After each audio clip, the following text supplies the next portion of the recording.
Let's go! Barney Boatman makes an incredible hero call. That is the biggest part of the tournament so far. Celebration on the rail. Silent disco. Makes the call as the counter hits 0. Does, in fact, fold the best hand. That is maybe one of the sickest hands I've ever seen at an EPT.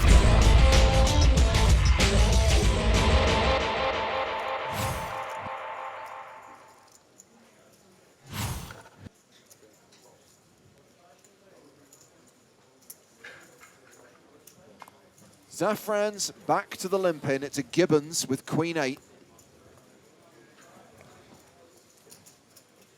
Just a very strange way to play this hand. Under the gun, Queen 8. Sorry, I'm going to address you.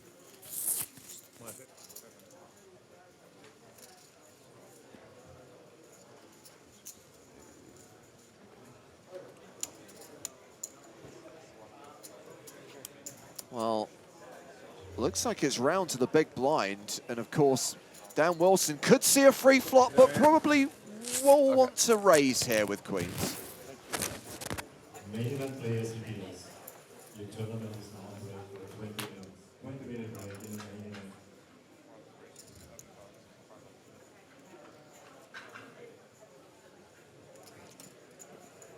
I mean, I would say this is a limp fold spot. I mean, it shouldn't have been a limp to start with. Let's just scratch that and say this should be a fold. But it looks like we're going to see a double Gibbons. Oh, Zaffy. Sasha, no. Double Gibbons executed with Queen 8 offsuit.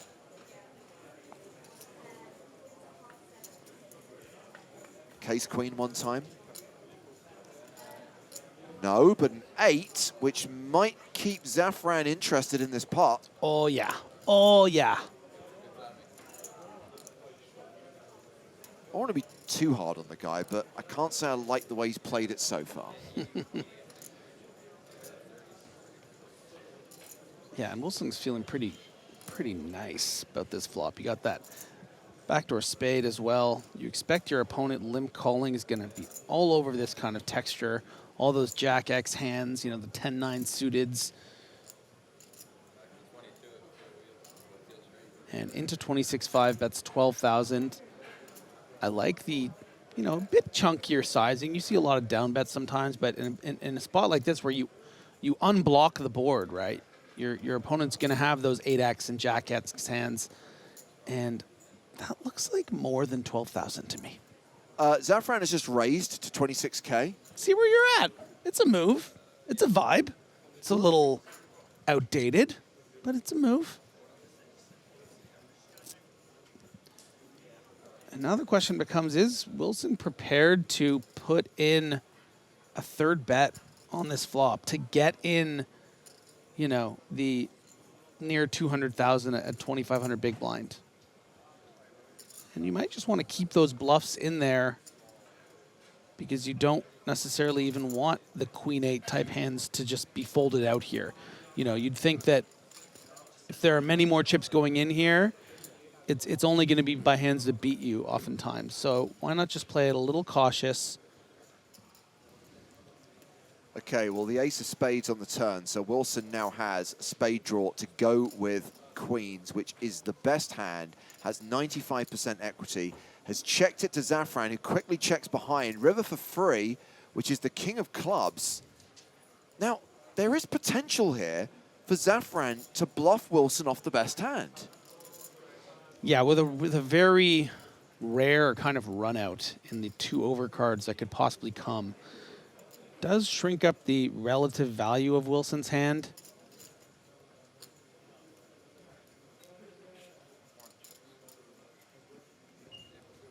Wilson checks. Zafran certainly aware that he isn't really beating anything here.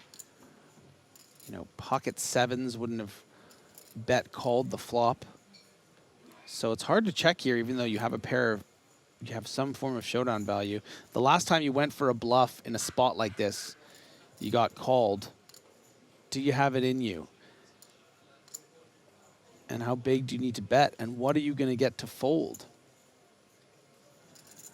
Now, your opponent did bet call a bet on the flop. Ace king, ace queen, those don't do that, right? Those hands are folded out. So your opponent should have something like 2 queens, something like maybe 2 tens. Okay, well, we do get the river bet from Zafran. 78.5 in the middle. It's a bet of 46,000. Do we see a hero call from Daniel Wilson? It's not an easy call to make. I mean, you know, if Zafran was kind of clicking around with an ace-x type hand, might find this bet on the river. Certainly king-jack is deeply in his range here. Come on, Wilson. Wilson!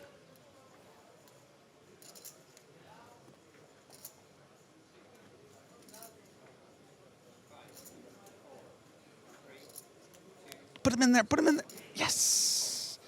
The call.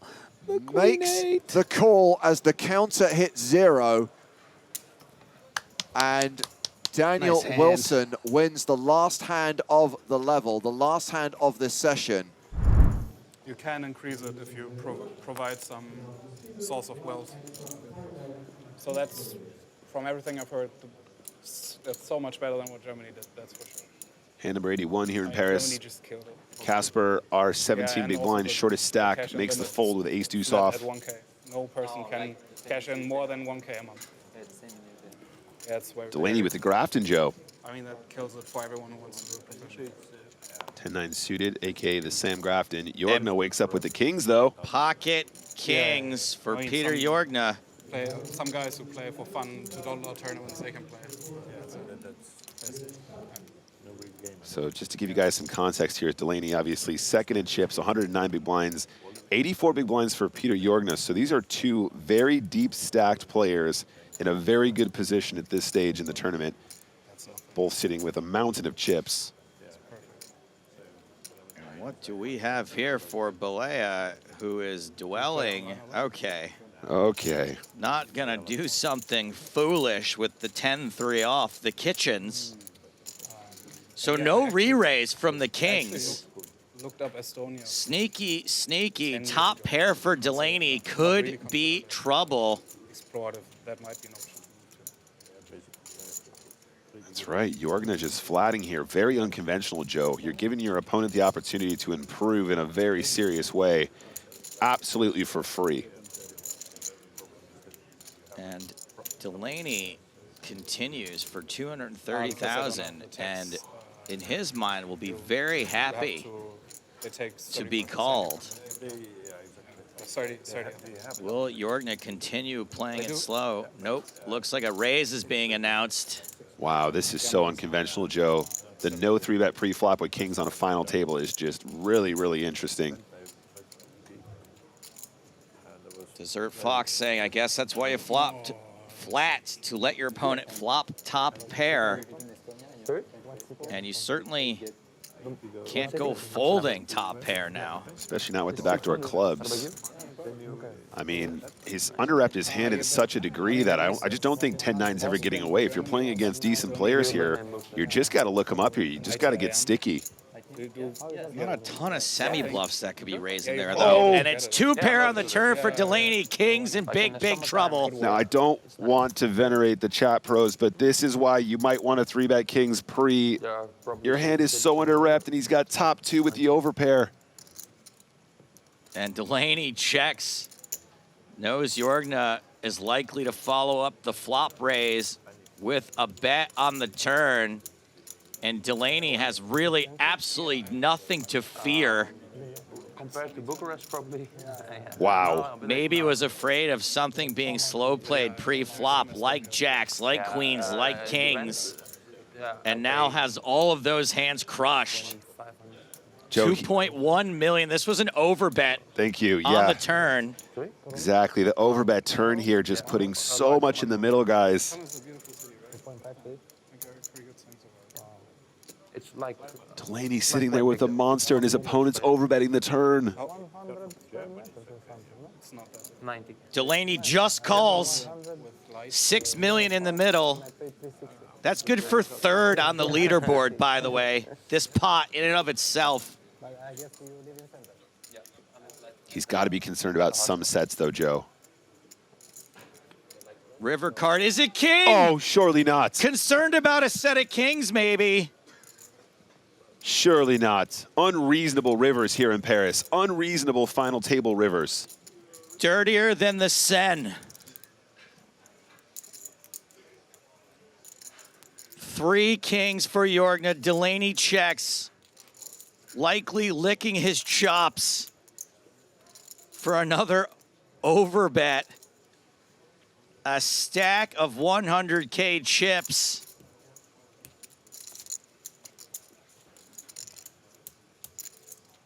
More than a stack. Unreasonable. 2.6 million.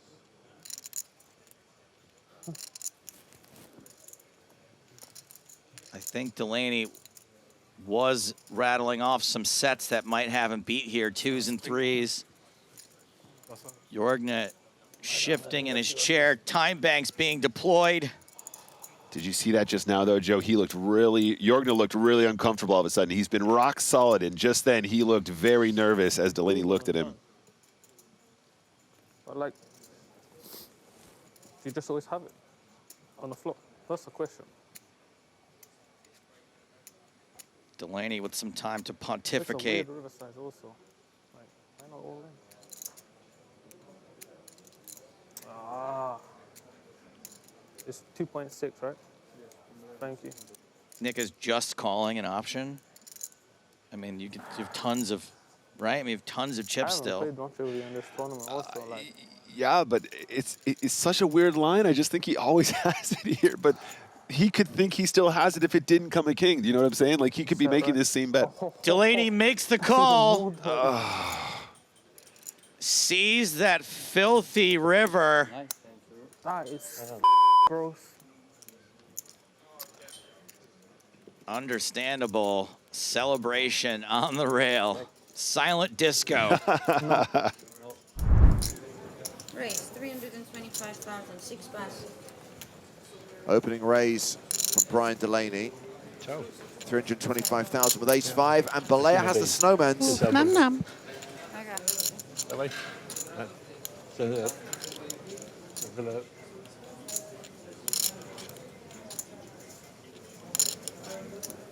Cool.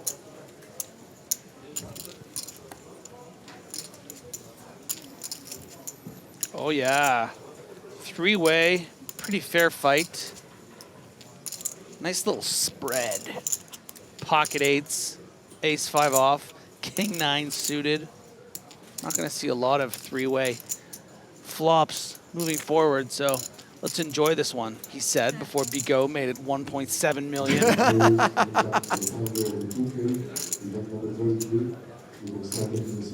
Attaboy, just He's call. not going to ruin it, Griffin. He No. calls, and we are going to go 3-way to the flop.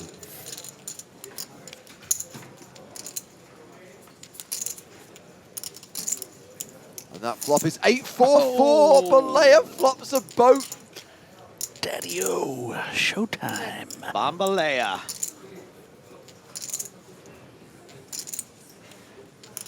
So Check.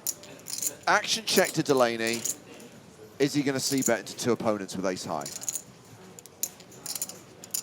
I think there's a decent chance. I mean, the board is so dry. This is a good opportunity to win the hand against, you know, look, if Bigot has the 9-10 of, So it's you know, 275,000. 9-10 of clubs, and Balea has the king-queen off, king-jack off, not only are you technically ahead, but you're pushing out all of this equity that can either get there on the turn or pick up a draw and start betting. Cool. Ace-high is this nice inflection of being the best hand enough on this board where you're kind of protecting versus, you know, the times that you are behind, at least you have the lead and you can, you know, kind of make something happen. Let's just say Balea has the pocket 5s and calls here, and then the turn's an ace. Meanwhile, Casper's family has arrived. A detour from their holiday to Barcelona. That's cool. 10.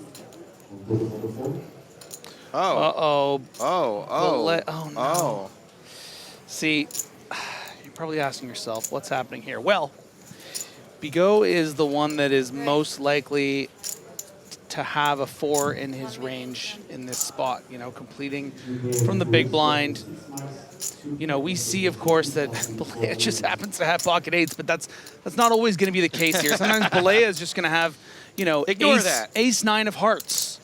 Yeah. And facing this spot, Delaney's going to fold the ace 5. Balea's going to, I mean, Balea could have, you know, king jack of spades would be calling this flop and folding to this raise. So this is a very intentional move by Bigot, not just some random play. But the frustrating thing for Balea, Griffin, is that Balea wants him to have a 4. Oh my gosh! Oh my gosh! What is happening? What is happening? Because of everything I just said, Delaney does not believe Bigot, rightfully so. Sorry, Delaney doesn't believe Bigot. Oh gosh, this is crazy. So hold on a second. Okay. Hold on a second. The continuation bet from Delaney. Yes. Flattered by Balea. Yes. Bigot then raises to 1.2 million. And now Delaney is 3-bet to more than 2.5 million. And Balea's sitting there with a flopped full house. I mean, do you start to think that maybe you're up against quads when you see this action? No. No, Balea is going to be well aware of the madness that's going on here. It's going to think that one of them probably has a 4 some of the time here. Right. And how do you play this, right? Like, I don't know. It's ridiculous. I mean, it's a great problem to have. 3 bets and you have 98% of the equity. Let's do some removal for a second, okay? I know it's difficult to do because all of us are staring at that full house from Balea, but if Balea does have the kind of hands I said, you know, the ace 9 of spades or the, you know, the king queen of hearts, and is then out of this hand, Delaney's made this incredible move of 3-betting the flop, right? And is going to look like a boss for what, you know, he's done to Bigot. So it's just so insane that we're all sharing this secret with the players. I do want to remind everyone that Balea does have a full house. Yes, yes. And he has just shoved on his 2 opponents who will try and make this look good and look a little bit believable and then fold. They're very surprised to see that. like, wait a minute, what? At this point, like, I guess he doesn't have ace 9 of spades. No. And Bigot, I think, also maybe just wants to give the impression that maybe I had a 4.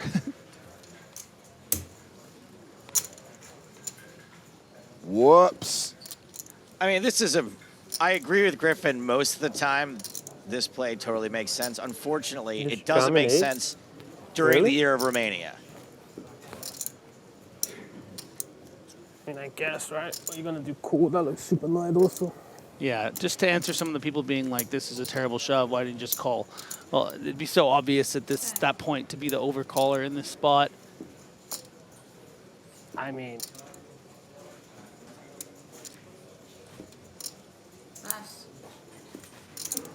Huge pot for the chip leader who moves over the 20 million mark. Now has better than a 2-to-1 advantage over the player in second place.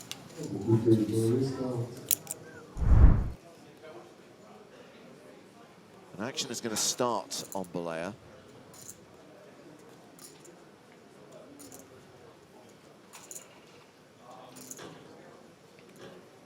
So we are starting this hand about 42 big blinds effective. Peter Jorgna is the shorter of the 2 stacks. Balea raising with 7-6 offsuit. Seems pretty standard. Yep, lots of raising from position heads up. You're going to be very aggressive. Jorgna with a hand he can defend quite easily. 10-6 of hearts.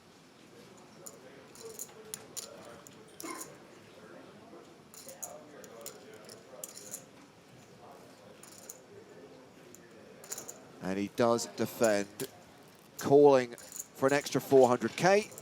And we will see the first flop of this level. And that flop is 10 high, 10-5-3. So it's top pair for Jorgna. Balea does have a gut shot straight draw.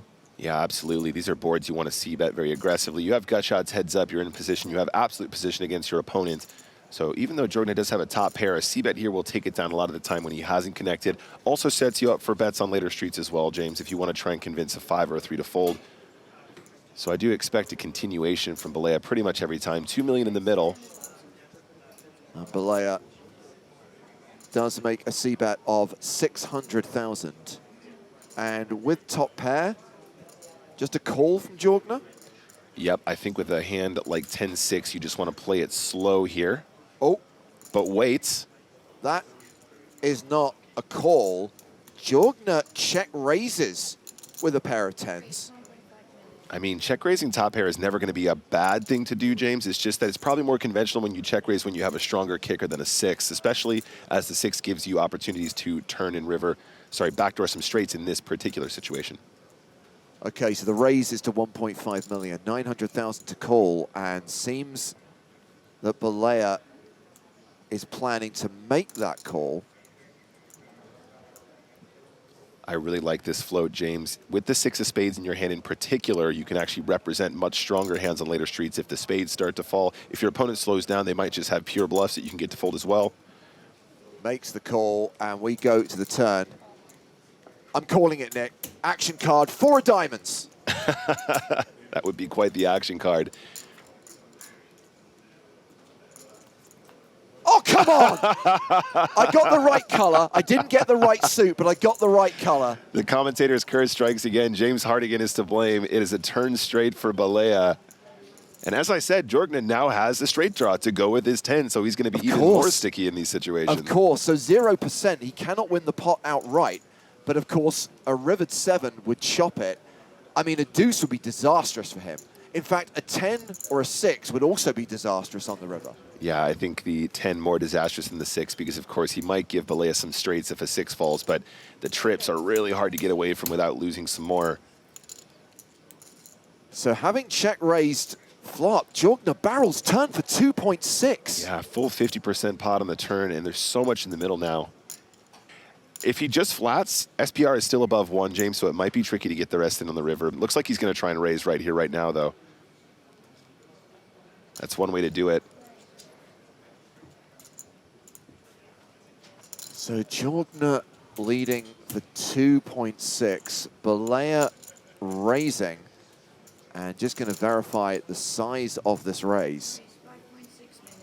5.6. Yeah, very small raise. 4.6, sorry. I think he was thinking along the lines that I was thinking on the turn here, James. He's going, how do I get the whole stack on the river? And if he doesn't raise right now, there's not always going to be SPR less than 1, which is one of the easiest ways to guarantee an all-in less than pot. 16.2 in the middle. Jorgna's got 9.3 behind.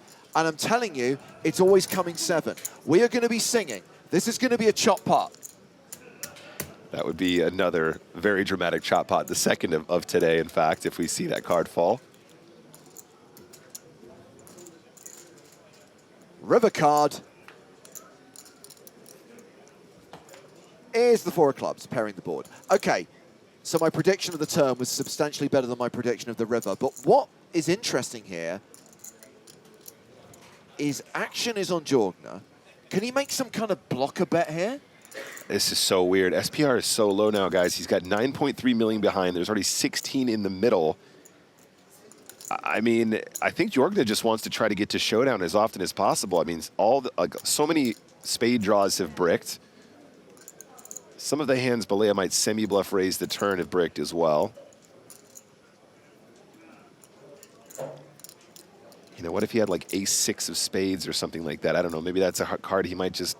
I'm not even sure if he'd play it like that, but in any case, Jorgna obviously has a hand that can win at showdown quite easily. I'm assuming he's going to just check here. All in. He moves all in. What? And Balea cannot fold this, surely. This is an HTC situation. This has to call. I know the board's paired, but his hand's too strong. Makes the call, and it's over. Congratulations. Year of Romania. We have our first ever Romanian winner on the PokerStars European Poker Tour. Razvan Balea takes down the first ever EPT Paris main event.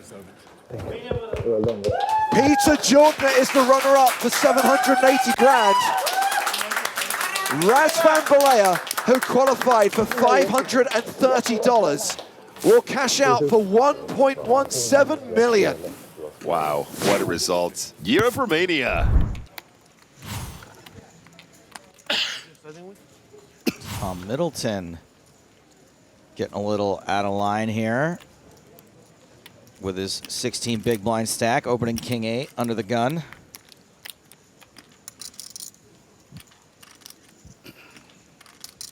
Pie Face Poker in the chat. Oh, hello, Pie. Man, do I love Mason pie. Might be my favorite kind of pie, honestly. That's saying a lot. I'm not a pie guy.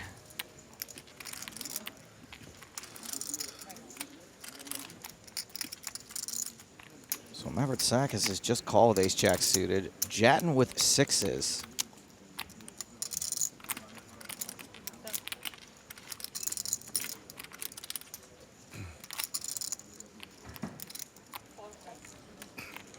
All right, who wants to squeeze? The invitation has been embossed and addressed. Who's going to open the envelope? Anyone? Seems like no. Cheap flop, 3 ways. Jack 5-4, top pair, top kicker for Mavritsakis. Yeah, Middleton was really hoping to get this light open through, but facing 2 callers is not going to continue. Going to relinquish the betting lead, and good timing because he is up against very strong top pair, top kicker. 90.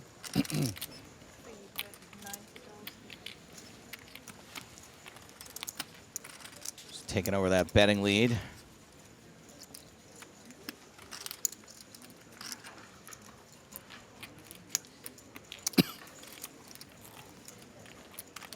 Jattin seems reluctant.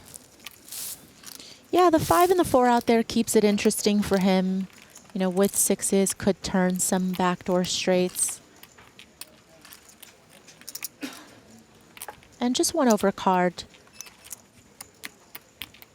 to his pair, so something to think about. I guess worth a time bank to him.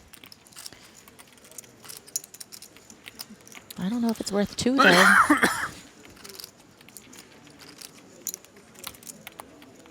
Oh.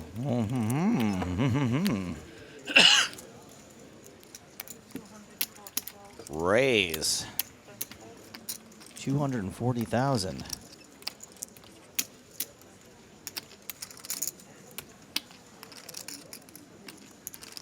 Winning. Again. Pretty interesting because when you think about Jattin being the second flatter in this pot, he's not going to have any overpairs, right? Those hands, queens, kings, aces, those are going to be raising pre-flop. Those will be 3-betting.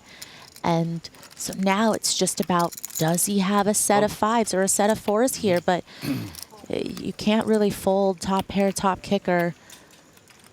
But no flush draws out there, so you're really trying to put your opponent on what value hands could beat right now. Things are getting kind of weird in a spruce sense right now too, right? Yeah, definitely.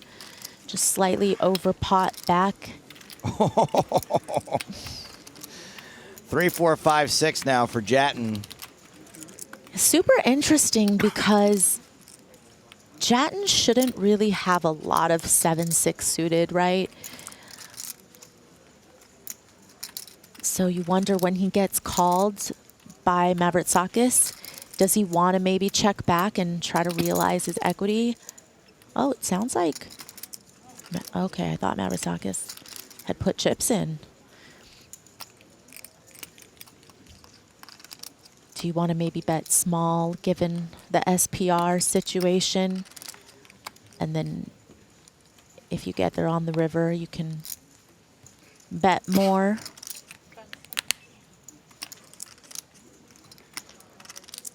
Are you afraid that sometimes your opponent might have a set? No. Check, check. 9 misses everybody. Upside down 6.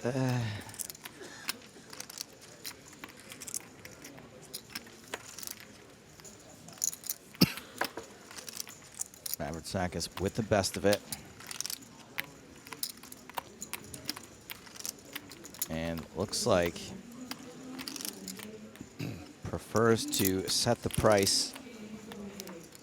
Oh, no, I thought he was going to bet.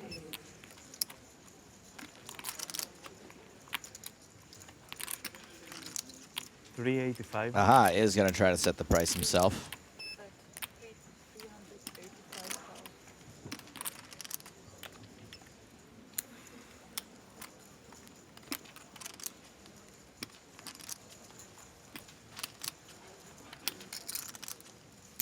At this point, Jatton knows he's not calling. Yeah, and again, having a blocker to the straight, isn't that relevant here? Again, 7-6 suited usually goes into the muck against an under the gun opener. Especially when MIDI opened off of 16 bigs, right? You're just not really going to be flatting those hands.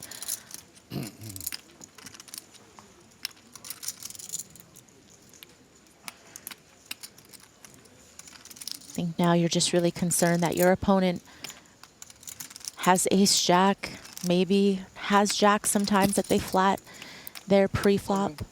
Ooh. Doesn't call. Shoves. And this is what I was saying when we started the day and Jatton was at the feature table is I've read a lot of absurd hand histories involving Jatton, and he is a very tough person to play against. And just when you think maybe he was just planning on giving up on this pot, he shoves in a spot where Mavrotsakis doesn't have all that much back, is getting a really good price, but also isn't just going to be calling it off here because it feels like the price is so good that somebody wouldn't take this spot as a bluff. So this is levels. Levels on levels. He looks so comfortable too, Jatton. Yeah, because it's not Killer. the first time that he's pulled off a crazy bluff. Yeah, I remember him being quite intimidating other times he's been on our streams. I think that was the last time Bank Mavrotsakis has left. The line doesn't make a whole lot of sense. You know, you do want to continue to get value on the turn, maybe even with a small bet size instead of a check back. Last resort. Live reads. Wow, this is... Kicks it in. Jatton gets away with a huge one. Wow. Yeah, that was sick. And it's great to have guys like this on the feature table, kind of see. It's awesome. I'm having see how more fun than I've had in years. The mixology of it, you know. I mean, it's just. This dude's so much fun. Yeah. But also, what happens to a man like that when they win 3 WPTs? You know, it's like there's so much conviction behind every. It's like palpable. I love it. I love it. I love to watch it.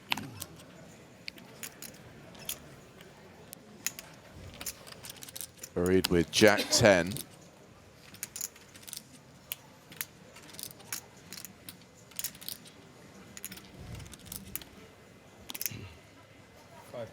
Folds it. Eric's raising 130,000 with King, Queen of Diamonds. Pocket fives for Hans Erlandson. He's already getting the stare down. Calls on the button. Round to Barney Boatman in the big blind. 4 is the record, by the way. Oh, yeah? Yeah. Who? Darren Elias. Literally the guy we call end boss. Yeah. Barney calls as well with Jack 9 of spades in the big. Oh, fair fight. Look at these beautiful hands. Yeah, and we have a Jack 8-3 flop with 2 diamonds. So top pair for Barney. Well, I don't feel so good. The diamond draw for Afriat, who bets 250,000. 7 pass.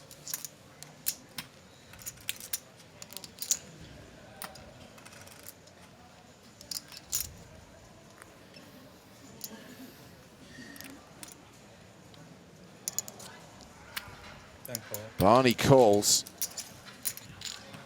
980K in the middle. Turn card.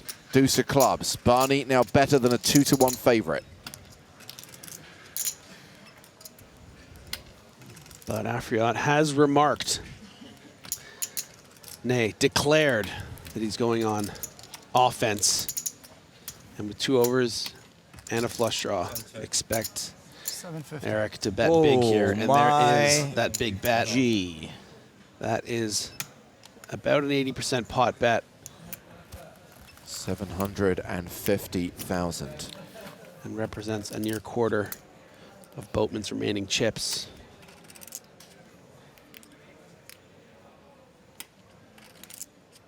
And it's a great size. I mean, it's going to fold out pretty much all the 8s and then really put jacks, pardon me, in a blender. But Barney makes the call, and we're going to a river here with 2.5 million chips in the pot. Huge pot. Huge river card, which is the deuce of spades pairing the board. Afriat does not get there. And I'm just looking forward to the blow up if Afriat loses this pot. Should recognize that at this stage, Barney Boatman has a jack in his hand. Can I see how much you're playing? Can I see how much you're playing?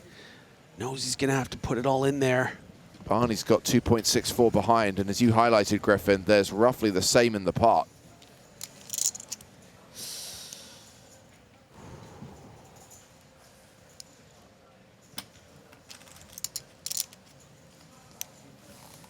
And it's not a very strong jack in the jack-9, you know. Afriat could play ace-jack like this, and he does it. Eric Afriat shoves on Barney Boatman. Can he find the call? I think he can. Oh, I don't know. It's very tough.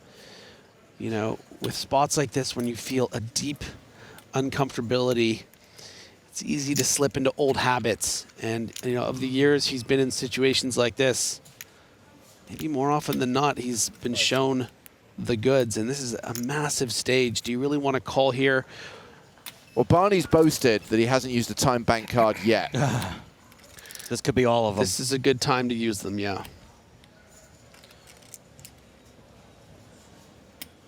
Yes! He calls! Let's go! Barney Boatman makes an incredible hero call. He is right, and he is going to double up through Eric Afriat. That is the biggest pot of the tournament so far, 7.75 million. And we have a new chip leader, UK poker legend, Barney Boatman. Let's go. Everybody get on the boat. Great call. Thank you. What a call. What a hand. What a result. What? I'm tired and want to go to bed. The level ends in 10 minutes and he's tired and wants to go to bed. You might as well just show us the cards before we've all passed, but, you know, just to make sure we pass. Listen, you know what? Why are you guys going to wait 30 minutes if I can show you right away? But they took our phones. How are we going to know? Oh, yeah, that's right. I will say this for Eric Afriat. 90 minutes. The most entertaining player I've seen in a while. In a while. I have thoroughly enjoyed pairs, Joe. I think we've had a lot of excellent action, plenty of drama, and it's been a pleasure to commentate. Love events like this. What a great first stop. Hey, Joe, we're getting a bit of a rail going here, too, and I'm here for that, too. Carlson, pocket tens. The aces of number cards.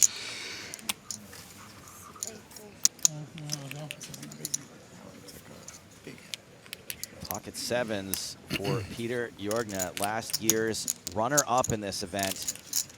50. Yeah. These are the two biggest stacks at the table. Jorgna calls.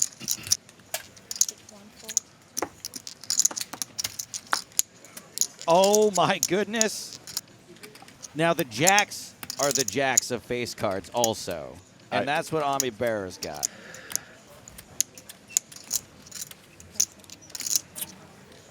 Ami's going to take his time here, Joe, because like you said, these are some big stacks going to war potentially here. And I don't know if they're going to want to play this really aggressively pre-flop, or they're going to want to keep it cool when they got two shorties on the verge of gambling for their tournament lives. Wait, aren't you just going to print here, though? Aren't you just going to print? Honestly, I would Can't risk it. I would Can't be very risk it. tempted, Joe, but I think ICM dictates you're allowed to be a lot more passive here as well. Okay. ICM, of course, meaning that we don't want to go broke before the shorties go broke. You're leaving money on the table. So we take the cautious route, and it comes Jack 10 deuce, set over set, bring out the stretcher. Kaufman, chip leading, final table, EPT Paris 2024. Barrer, 45 big blinds, can put a huge dent in Kaufman's stack potentially. And there's just no way that these hands are not going to get all the chips in unless something significantly changes here. Might float here once just to see what happens on the turn, but you never know what the big blind's got. The worst thing possible would be for him to hit a set on the turn. Okay. Again, nothing against the call here. Does Bear want to raise right now with top set? When it goes raise call, kind of, right? You're going to get action from someone, diamonds. right? You're going to get action from straight draws. I would be surprised for him not to pump it up right here. You could make it like 1.2. 1.4. 1.4? 1.4. Yeah, I love it. I think this makes a lot of sense, and you'd probably be kind of silly not to try and put more money in here against those hands, but little does he know he's got about 90% as we speak. I can't believe this. Kaufman now looking at a pot of 3.1. Certainly will not be leaving this hand anytime soon.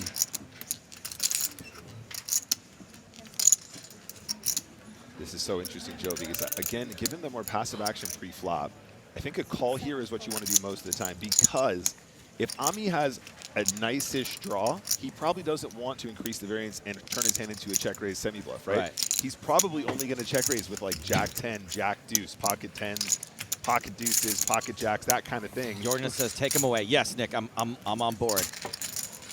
4.25 in the middle, going to the turn. 6 of hearts is that turn card. Yeah, Ami's just got to carry on here. Maybe 2, 4, 5, 6, 7, 8. Needs to be a little bit more to make it less than. No, never mind. I take it back. Barra is the effective stack here. 5.45 mil. You think he's still thinking about nipples?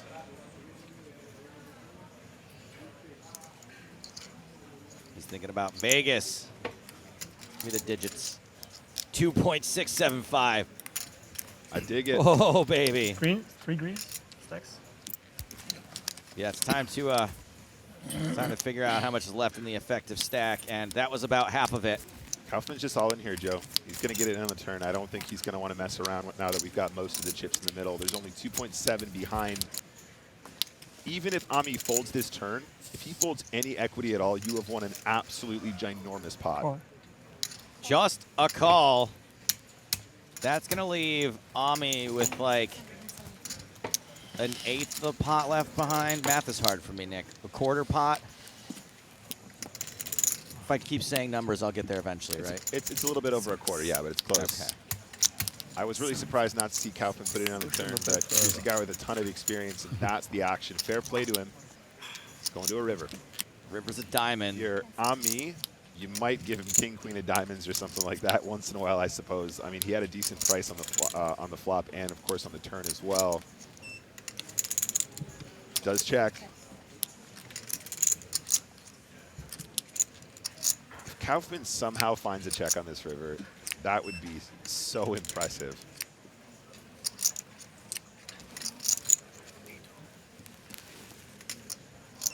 And it's about to get even more sick. 2 stacks.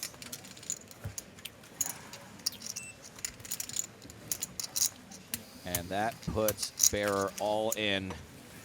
I have seen folds of this severity, I'll call it, in ICM situations over the last few years. Folds I would never think people are capable of making. It's just so hard. He does, in fact, fold the best hand. That's going to go down in history forever, Joe. Honestly, that is maybe one of the sickest final table hands I've ever seen at an EPT. Kaufman, I mean, someone, of course, we've highlighted with that huge win over 10 years ago on PokerStars as playing Wasted, but hasn't, you know, had a ton of success live, maybe from a lack of volume or whatever it is, variance, but this is a huge spot for him, a huge opportunity. You can see the rail, obviously so proud and happy for him to be in this spot. So just an incredible performance from David Kaufman. There's ace-9 on the button.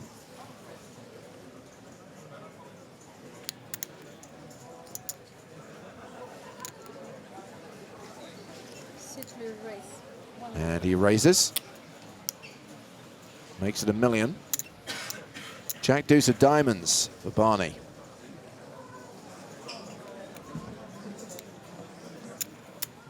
Yeah, you can mix in a couple different things here. Going to be too strong heads up to just fold, so certainly can call, but I think it plays nice as a 3-bet too. It's going to put Kaufman, pardon the pun, but a little bit of a cough in. What do you do with ace-9? Do you put it in for your tournament life for 30 bigs? You just started here, you know? The older gentleman has 3-bet you. You're playing for a difference of 500,000 euros. And you have one of those middling aces. Do you just shove it in like you're getting 3-bet by any other aggressive pro? And Kaufman going to play it a little cautiously. Okay, makes the call. Will have the advantage of position. And has the best hand, as we can see. The first flop of heads-up play. Jack 9-6. Ooh, top pair versus second pair. My apologies, the first hand of heads-up play went to the flop as well. But yeah, this one is going to involve probably more than one betting streak, Griffin.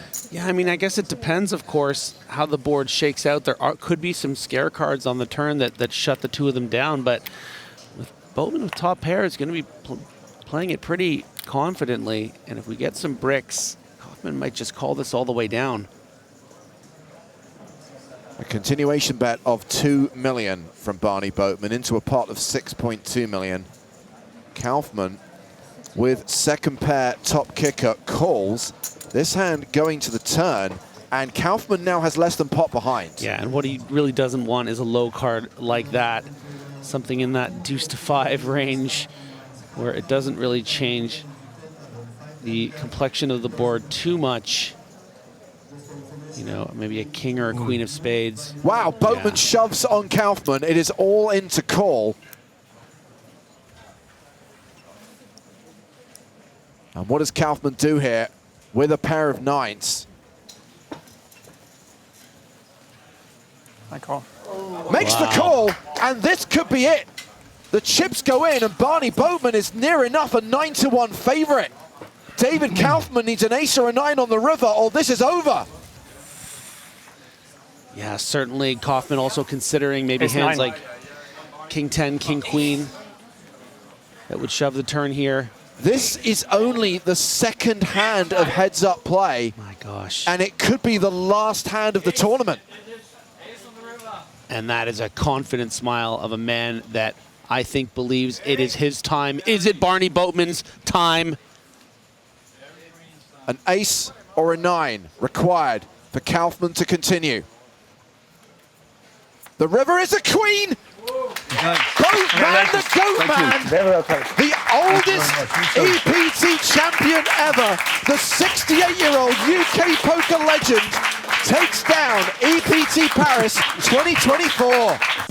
Thank you for watching this video. Make sure you subscribe for more awesome poker content and check out this video. The YouTube algorithm seems confident you will like it.